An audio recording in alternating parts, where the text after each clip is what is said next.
BJP अध्यक्ष JP Nadda का कार्यकाल बढ़ा दिया गया है। जेपी नड्डा का कार्यकाल जून 2024 तक के लिए बढ़ाया गया है। दिल्ली में बीजेपी का राष्ट्रीय कार्यकारिणी की बैठक में यह फैसला हुआ। नड्डा के कार्यकाल बढ़ाने का प्रस्ताव रक्षा मंत्री राजनाथ सिंह ने रखा, जिसे सभी सदस्यों ने स्वीकार किया। बतौर बीजेपी अध्यक्ष 20 जनवरी को नड्डा का कार्यकाल समाप्त हो रहा था।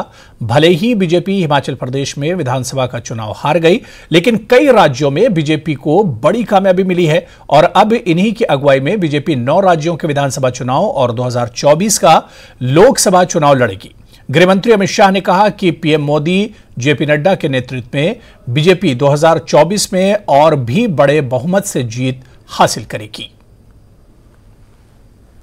एक शुभ समाचार देने के लिए यहां बुलाया गया है। अभी भारतीय जनता पार्टी की राष्ट्रीय कार्य समिति ने सर्वानुमत से एक फैसला लिया है कि श्री जगत प्रकाश नड्डा जी का कार्यकाल जून 2024 तक बढ़ाया जाएगा।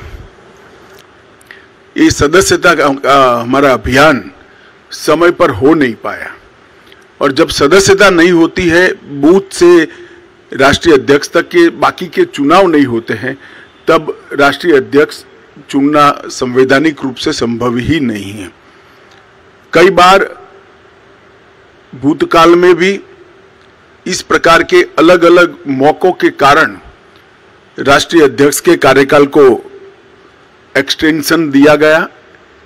इसी परंपरा का अनुसरण करते हुए श्री जगत प्रकाश नड्डा जी को राष्ट्रीय कार्यकारिणी ने आज सर्वानुमत प्रस्ताव किया है।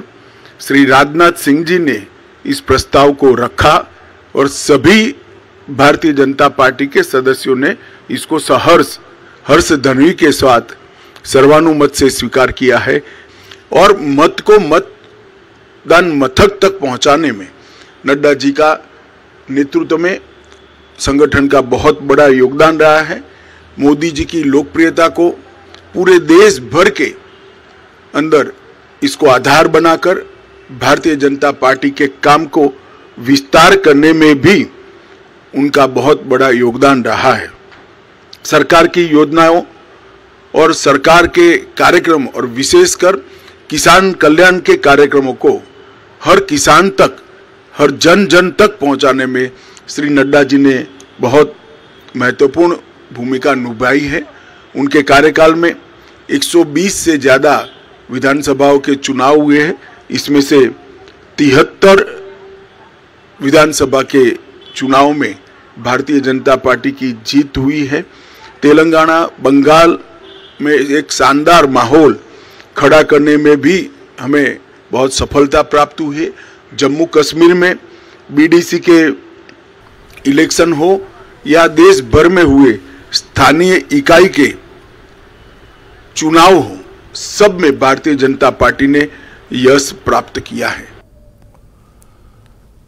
तो ये भाजपा के राष्ट्रीय अध्यक्ष जेपी नड्डा को सेवा विस्तार मिलने के बाद बिलासपुर में भाजपा कार्यकर्ताओं और नेताओं ने जमकर खुशी मनाई और खूब पटाखे फोड़े।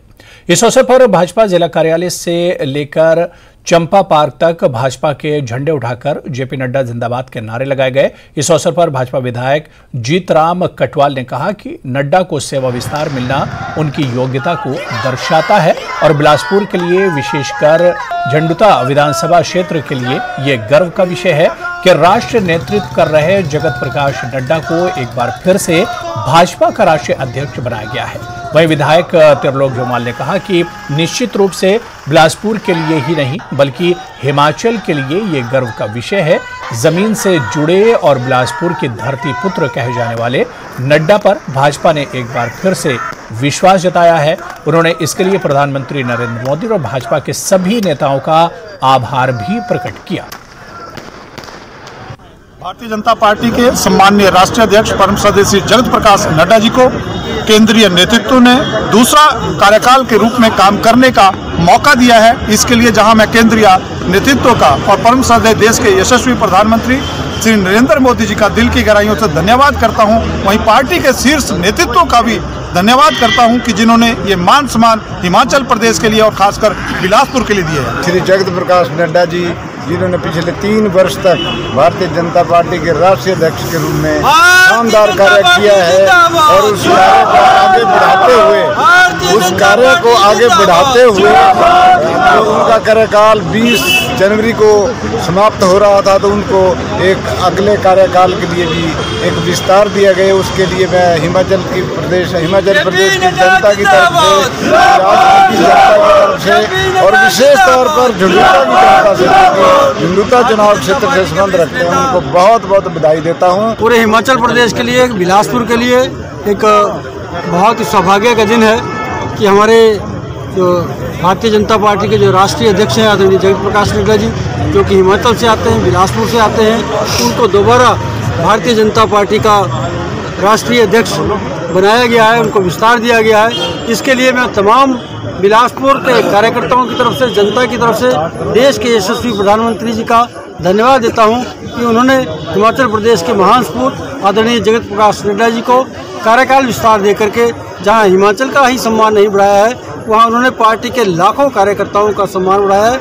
मैं सभी कार्यकर्ताओं की तरफ से पुनः देश के यशस्वी प्रधानमंत्री जी का हार्दिक धन्यवाद देता हूं। हमारे लिए, हिमाचल प्रदेश के लिए और जिला बिलासपुर के लिए एक बहुत ही सौभाग्य का दिन है, उत्साहवर्धक दिन है कि आज हमारे राष्ट्रीय अध्यक्ष आदरणीय जगत प्रकाश नड्डा जी को पुनः राष्ट्रीय अध्यक्ष का जो दायित्व मिला है जून 2024 तक, उसके लिए मैं आदरणीय प्रधानमंत्री नरेंद्र मोदी जी और समस्त केंद्रीय नेतृत्व का बहुत बहुत आभार व्यक्त करता हूं और आदरणीय नड्डा जी को भी इस अवसर पर बहुत बहुत बधाई और शुभकामनाएं देता हूं। तो उधर दिल्ली में बीजेपी राष्ट्रीय कार्यकारिणी की जिस बैठक में जेपी नड्डा का कार्यकाल बढ़ाने का फैसला हुआ, उसमें पूर्व सीएम जयराम ठाकुर भी मौजूद थे। जयराम ठाकुर ने जेपी नड्डा का कार्यकाल बढ़ा जाने पर खुशी जताई और कहा कि 2024 चुनाव तक बीजेपी की योजनाओं को जन जन तक पहुंचाना है। वहीं हिमाचल सरकार पर हमला बोलते हुए जयराम ठाकुर ने कहा कि हिमाचल कांग्रेस में 3 नहीं कई गुट हैं। हिमाचल के पूर्व मुख्यमंत्री जयराम ठाकुर हमारे साथ बातचीत करने के लिए मौजूद हैं। आज राष्ट्रीय कार्यकारिणी की बैठक हुई। आगामी 2024 के लोकसभा चुनाव को लेकर चिंतन मंथन, विचार विमर्श हुआ। लोगों को बताया गया कि किस तरीके से अपने अपने राज्यों में लोकसभा की सीटों को लेकर मेहनत करनी है, ब्लॉक लेवल, बूथ लेवल पर पहुंचना है, कार्यकर्ताओं से जुड़ना है, पार्टी की जो योजना है धरातल तक पहुंचाना है। जयराम जी, क्या कुछ रहा? देखिए, ये बहुत महत्वपूर्ण रही है राष्ट्रीय कार्य समिति की बैठक और आदरणीय प्रधानमंत्री जी पूरा समय रहे, हम सब लोगों का मार्गदर्शन किया है और मोटे तौर पर तो यही है कि जहां एक राजनीतिक प्रस्ताव और राजनीतिक प्रस्ताव के साथ साथ आर्थिक प्रस्ताव यहां पर पारित हुए, वहां भारतीय जनता पार्टी के राष्ट्रीय अध्यक्ष श्री जगत प्रकाश नड्डा जी का कार्यकाल 2024 जून तक जो है बढ़ाया गया और यह हमारे लिए, हिमाचल प्रदेश के लिए सौभाग्य की बात है कि उनका संबंध हिमाचल से है और स्वाभाविक रूप से उन्होंने अच्छा काम किया, मेहनत की, परिश्रम किया है और हमारे पार्टी के राष्ट्रीय नेतृत्व के जो इस पे वो खरे उतरे हैं और इसलिए मैं नड्डा जी को बधाई देता हूं, शुभकामनाएं देता हूं पूरे हिमाचल की ओर से और आदरणीय प्रधानमंत्री जी का हृदय से आभार व्यक्त करता हूं, पूरे राष्ट्रीय नेतृत्व का भी आभार व्यक्त करता हूं कि हिमाचल के सपूत श्री जगत प्रकाश नड्डा जी को आपने फिर से लंबे समय तक काम करने के लिए अवसर दिया है। ये हमारे लिए खुशी का विषय है। तो बात करें कि 2024 के जो लोकसभा चुनाव होने वाले हैं जगत प्रकाश नड्डा जी की अगुवाई में होंगे, उनके दिशा निर्देश अनुसार होंगे। ऐसे में इस वक्त हिमाचल में कांग्रेस की गवर्नमेंट है, कितनी बड़ी चुनौती समझते हैं कि 4 की 4 लोकसभा सीटें भाजपा के खाते में आए? देखिए, जहां तक अभी लोकसभा चुनाव के लिए अभी वक्त है, अभी बहुत ज्यादा उस पर बोलना उचित नहीं होगा, लेकिन कांग्रेस की सरकार है, चुनौती जरूर है, लेकिन फिर भी उसके बावजूद 2014 में भी कांग्रेस की सरकार थी, वीरभद्र सिंह जी मुख्यमंत्री थे, हम 4 लोकसभा सीटें हैं, जीते हैं उस वक्त भी, तो अब की बार भी ऐसा ही इसी दिशा में आगे होगा काम। सुखविंदर सिंह सुक्खू साफ तौर पर कह रहे हैं कि जो हम इरादा कर सत्ता में आए हैं वो इरादा, वो वादा हमने पूरा कर दिया। ओपीएस हमने लागू कर दी, पहली कैबिनेट में देर जरूर हुई मगर पूर्ण रूप से उन्होंने जनता की जो डिमांड है वो पूरी कर दी। आप कैसे देखते हैं? वो ये भी आरोप लगाते हैं कि पूर्व सरकार ने जो कोष है वो पूरा खाली कर दिया है। देखिए, एक तो उनको बड़ा इस बात को लेकर के समझना है कि उनने कहा था कि हम पहले दिन सरकार में आने के बाद लागू कर देंगे, पहली कैबिनेट में करेंगे, और उस कैबिनेट को होने में 1 महीने का वक्त लग गया।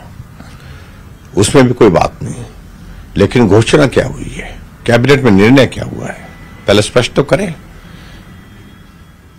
क्या उसकी फॉर्मेलिटीज होंगी, किस प्रकार से वो लागू करना चाह रहे हैं, कब से लागू करना चाह रहे हैं, किन लोगों के लिए लागू करना चाह रहे हैं, रिसोर्स मोबिलाइजेशन उसके लिए क्या कहां से होगी, इन तमाम बातों का तो कहीं जिक्र नहीं है।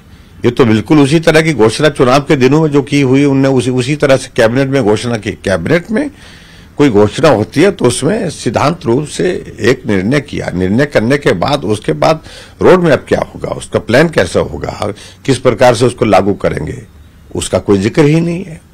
तो इसलिए ये टाइम गेन करने की कोशिश कर रहे हैं, वक्त आगे निकलता जाए, और इसलिए ये सारे प्रश्न जिनका उनको आने वाले समय में जवाब देना होगा। सर, क्या लगता है आपको कि कांग्रेस पार्टी में हिमाचल में असमंजस की स्थिति बनी हुई है? अभी भी जो 3 कैबिनेट के मंत्री हैं उनका पोर्टफोलियो, उनका नाम का चयन नहीं हो पाया है, और कहीं न कहीं ये खबरें आती हैं कि एक गुट प्रतिभा सिंह का है, एक गुट मुकेश अग्निहोत्री का है, और एक गुट सुखविंदर सिंह सुक्खू को हुआ है। ऐसे कैसे समन्वय बनेगा? हिमाचल का विकास, हिमाचल का विस्तार कैसे संपन्न हो पाएगा?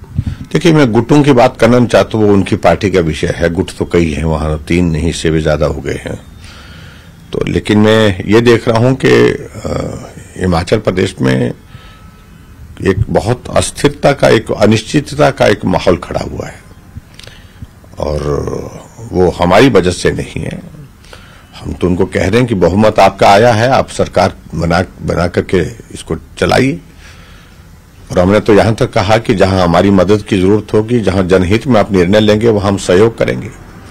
लेकिन उसके बावजूद भी हम देख रहे हैं कि सरकार इस दौर में ही ऐसी परिस्थिति में है, तो लोग ही प्रश्न खड़ा कर रहे हैं। क्यों खड़ा कर रहे हैं, ये उनको सोचना है, और इनका समाधान क्या हो सकता है, ये प्रश्न खड़े ना हो तो जवाब उनको देना है। तो इसलिए मुझे सारी चीजों को लेकर के कुछ कहने की जरूरत नहीं है। तो उतना ही है कि वो सारा विषय उनसे जुड़ा हुआ, वो सोचें और विचार करें। धन्यवाद बातचीत करने के लिए। तो ये थे हिमाचल के पूर्व मुख्यमंत्री जयराम ठाकुर, जिन्होंने तमाम मुद्दे पर न्यूज 18 के साथ खास बातचीत की। नई दिल्ली से कैमरामैन संजीव वर्मा के साथ मैं रवि मिश्रा, न्यूज 18। चलिए, यहां पर रुकेंगे फिलहाल छोटे से ब्रेक के लिए। ब्रेक बाद आगे बढ़ेंगे। कल हिमाचल प्रदेश से होकर गुजरेगी राहुल गांधी की भारत जोड़ो यात्रा। कल सुबह राहुल की यात्रा मुकेरिया से हिमाचल के इंदौरा में एंट्री करेगी। इंदौरा के मानसर टोल प्लाजा पर सीएम सुक्खू सहित कई बड़े नेता राहुल गांधी का स्वागत करेंगे और हिमाचल में होने वाली करीब 25 किलोमीटर की यात्रा में उनके साथ रहेंगे।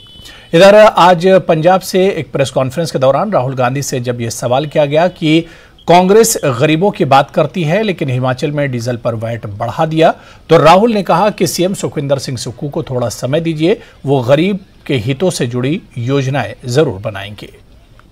मेरा एक सवाल है जी, भारत जोड़ो यात्रा जी गरीबी नूं लैके, भारत जोड़ो यात्रा जी ये महंगाई नूं लैके निकल कड्ढी है तुसीं, पर हिमाचल दे विच जिहड़ी तुहाडी सरकार आ 3 रुपए प्रति लीटर डीजल पेट्रोल महंगा कीता, उत्ते की कहोगे सर? हाँ, तो देखिए हमारे सिस्टम में जो स्टेट होता है, जो चीफ मिनिस्टर होता है, उसको हम इंडिपेंडेंस देते हैं और उस पर हम जनरली दबाव नहीं डालते। जैसे मैंने आपको पहले भी कहा था, जब यहाँ पे पंजाब का चीफ मिनिस्टर थे कांग्रेस पार्टी के, तो हम उनको जनरली इंडिपेंडेंस देते थे। हिमाचल प्रदेश में नई सरकार बनी है, थोड़ा उनको टाइम दीजिए, वो डेफिनेटली प्रो पुअर पॉलिसीज वहाँ पे लाएंगे, डेफिनेटली वहाँ पे प्रो किसान पॉलिसीज वो लाएंगे। कबड्डी स्टार अजय ठाकुर को राहुल गांधी ने पत्र लिखा है। पत्र में कबड्डी स्टार को भारत जोड़ो यात्रा में शामिल होने का निमंत्रण दिया है। अजय ठाकुर हिमाचल पुलिस में डीएसपी के पद पर तैनात हैं। पत्र में राहुल गांधी ने लिखा है कि किसी कारणवश अगर यात्रा में शामिल नहीं हो पाए तो यात्रा की भावना से जुड़ने का आग्रह किया। बता दें कि अंतर्राष्ट्रीय कबड्डी स्टार पद्मश्री अजय ठाकुर सोलन में नालागढ़ के रहने वाले हैं। वहीं पत्र के लिए अजय ठाकुर ने यात्रा में आमंत्रित करने के लिए राहुल गांधी का आभार जताया है और हिमाचल के खिलाड़ियों की ओर से भी राहुल गांधी का धन्यवाद किया।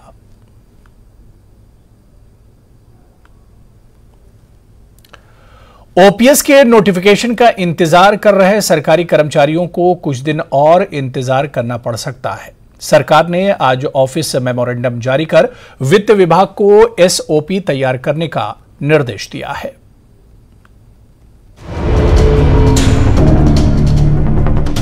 ओपीएस पर सरकार ने जारी किया office memorandum.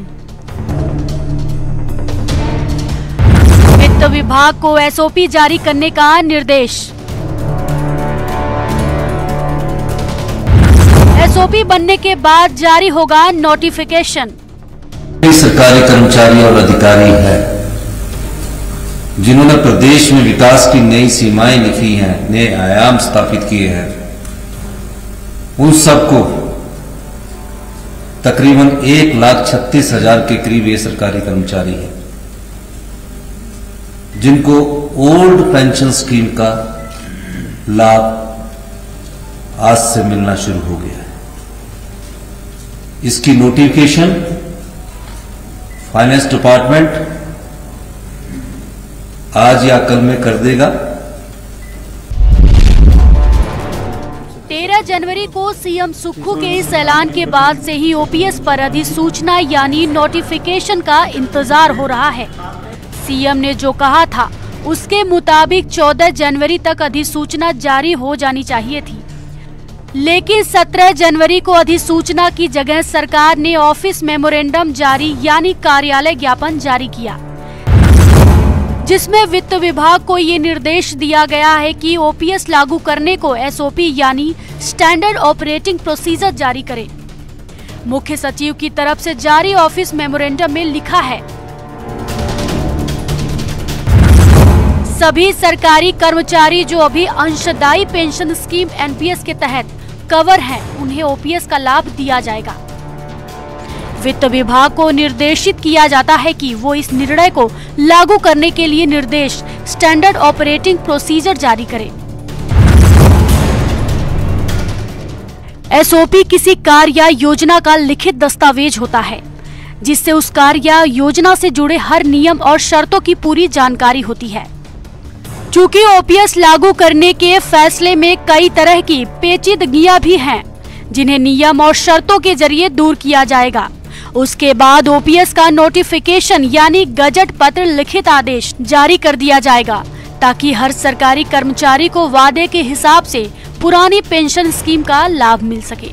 Ranveer Singh, news 18 Shimla.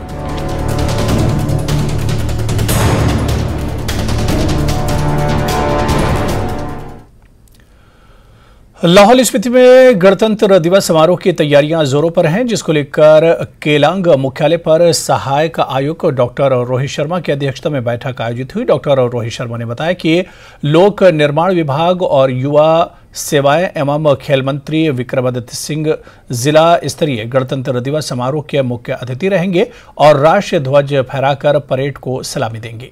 सहायक आयुक्त ने बैठक में विभिन्न विभागों की ओर से आयोजन के संबंध में पूर्ण की जाने वाली तैयारियों और पुख्ता प्रबंधों के बारे में आवश्यक दिशा निर्देश दिए।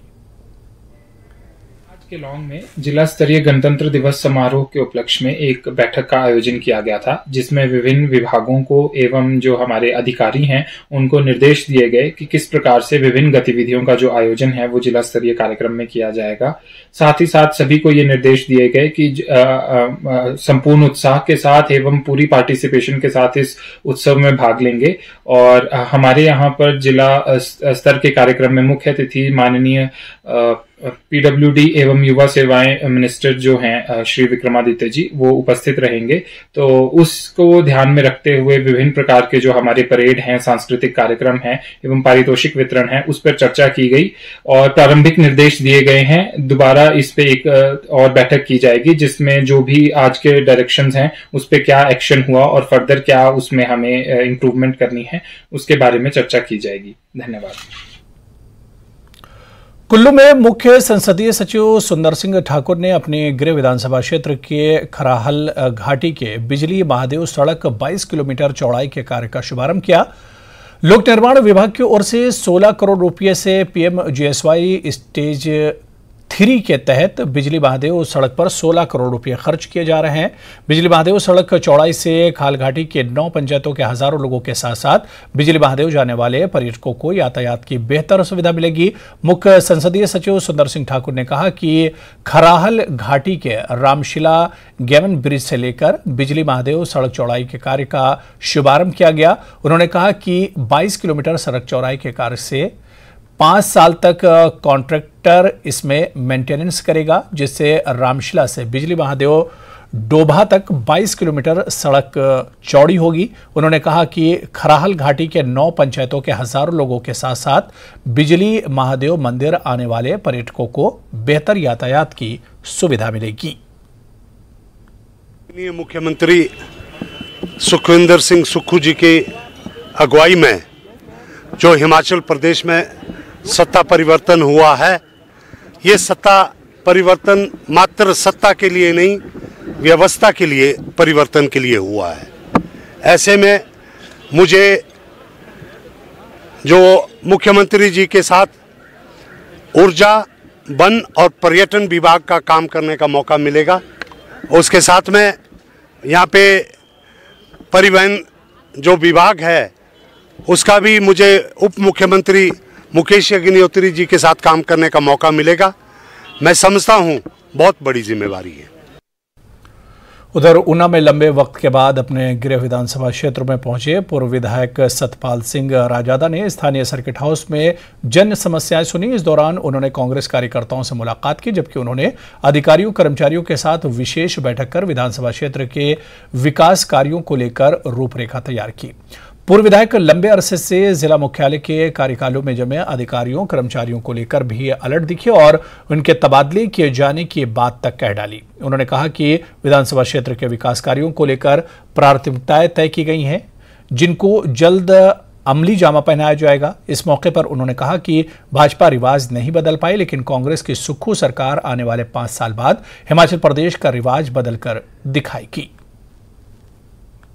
मैं इस मामले में ये बोलना चाहूँगा कि भाजपा की बहुत बड़ी ये ख्वाबों में ये जीते हैं, इनको ये मान लेना चाहिए कि इनकी सरकार जा चुकी है और हो हल्ला डालने की अगर बात है तो अब ये 5 साल डालेंगे, कोई ये नई बात नहीं है। इनके हो हल्लों से ना तो कांग्रेस की सरकार डरने वाली है, ना सीएम साहब जो है वो अपने जो वो काम करते हैं उस पर अडिग रहते हैं। और आने वाले दिनों में बहुत सारी इंक्वायरियां भी खुलेंगी और जो उन्होंने काम किए हैं, चाहे वो डिनोटिफाइड जितने भी इन्होंने इंस्टीट्यूट खोले थे वो तकरीबन 900 के करीब थे, जो 1-6 महीने के अंदर इन्होंने खोले और उनको जो निर्णय लिया उन्होंने बिल्कुल ठीक लिया। 3000 करोड़ रुपए की उस पे जो निर्णय इन्होंने लिए थे, 900 इंस्टीट्यूट खोले थे, उनको 3000 रुपया चाहिए था। मनाली में बीते दिनों हुई भारी बर्फबारी के बाद मौसम सुहाना हो गया है, लेकिन ठंड लगातार जारी है। कहीं तापमान के लगातार नीचे गिरने से यहां के लोगों को खासी दिक्कतों का सामना करना पड़ रहा है। वहीं दूसरी ओर सड़कों पर वाहन चालकों को भी अपने वाहन चलाने में खासी दिक्कतें पेश आ रही हैं, क्योंकि सड़क पर पड़ी बर्फ भी तापमान माइनस में होने के कारण जम गई है, जिससे वाहन चालकों को वाहन चलाने में काफी दिक्कतों का सामना करना पड़ रहा है। तो आज काफ़ी दिनों के बाद धूप निकली है, तो इससे क्या है कि टूरिस्टों को आज फुल डे मतलब स्नो पॉइंट में खेलने का टाइम मिलेगा। और धूप से क्या होता है कि थोड़ा मुश्किल तो है, क्योंकि इससे क्या आज की पानी का ठंड काफ़ी रहती है साफ मौसम होने से, और घरों के पानी के नल भी जम जाते हैं इस तरह से। -6-7 डिग्री तक भी चला गया है। लेकिन सबसे ज़्यादा जो दिक्कत यहाँ पे हो रही है वो है एकदम धूप खिलने से, जो ठंड बनने से ये जो रोड में पानी है इसके जमने से गाड़ियों स्किड करने के काफ़ी चांसेस हो गए हैं। इससे बिल्कुल थोड़ा सा मुश्किल का सामना करना पड़ रहा है आजकल, क्योंकि गाड़ियाँ के टायर जो है स्लिप कर रहे हैं, बिल्कुल जम रही है बर्फ। तो चलिए इस बुलेटिन में भी फिलहाल इतना ही। नमस्कार।